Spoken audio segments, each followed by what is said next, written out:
I look for the 16th Sunday in Ordinary Time, only using the Gospel of Matthew 13, verses 24 to 43. And it deals with the wheat and the weeds in the parable in today's Gospel. Well, last week Jesus Christ did the Gospel on the kingdom of God, the kingdom of heaven, and who is rejecting him in that parable. To this week is the people who reject him, how the people accept Jesus Christ in the kingdom of God, and how we are to live with them. That we are to live the weeds and the wheat together until the end of time. And it's sort of interesting, but this time Jesus interprets his own parable. And that's the bottom line interpretation, not my interpretation.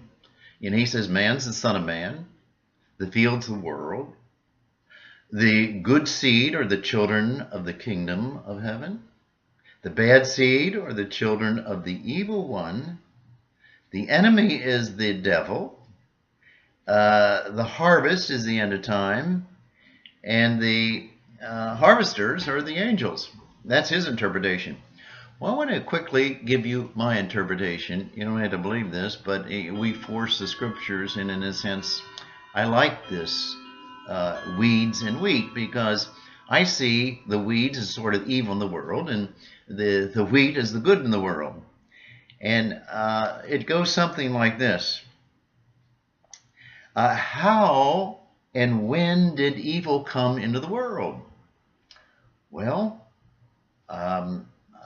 we don't know. In the parable, Jesus says, the enemy came and did this, and the enemy came and did this when we were asleep.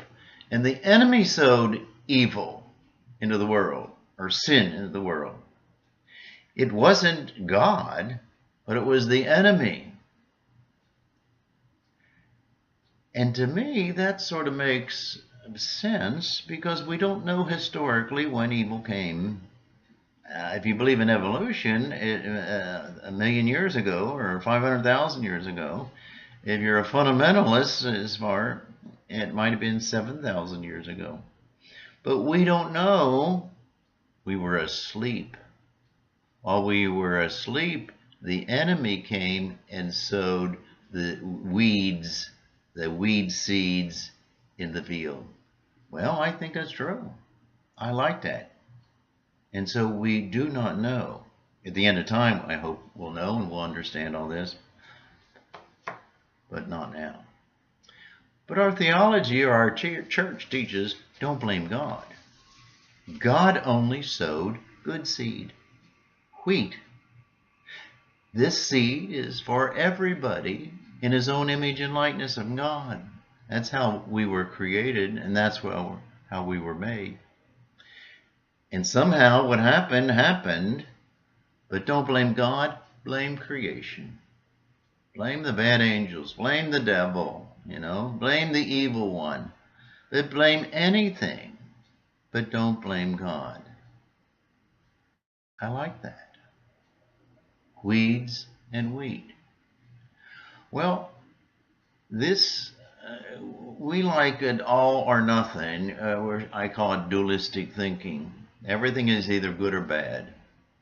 Is orthodox or unorthodox. We're Catholic or non-Catholic. But it isn't that way. It is a combination of those. Sometimes you and I, we're not just wheat. We are weeds. We're a mixture of the good and bad. And it's because of us. Don't blame God. I think that says an awful lot. Now, let me tell you this one. God created everything, right? And God created wheat and weeds. Seed weeds and seed wheat. And it's good. And God sees maybe different than we do. I mean, just take a rose and a dandelion. We have created a world, dualistically, that there's flowers and weeds. A rose is a flower, And a dandelion is a weed. And some people will hold up a rose and say, this is the most perfect flower that God has created. I sort of think that. But another person will take a weed and say, this is evil. This is ugly. Some people take dandelions in springtime and make salad out of them. Pretty good, they tell me. You know, some people they look at this beautiful yellow flower, a dandelion, that turns into those seeds that blow all over the place, and say, isn't that a beautiful flower? I think maybe God looks at wheat and weeds the same way. Isn't it beautiful? And God is the only one who judges how beautiful, how ugly it is, or how good it is, or how evil it is. And we're not supposed to do all this judging. We do it with flowers and weeds. We do it with people. I think the Pharisees did this with people, and that's why I think Jesus got so upset with them.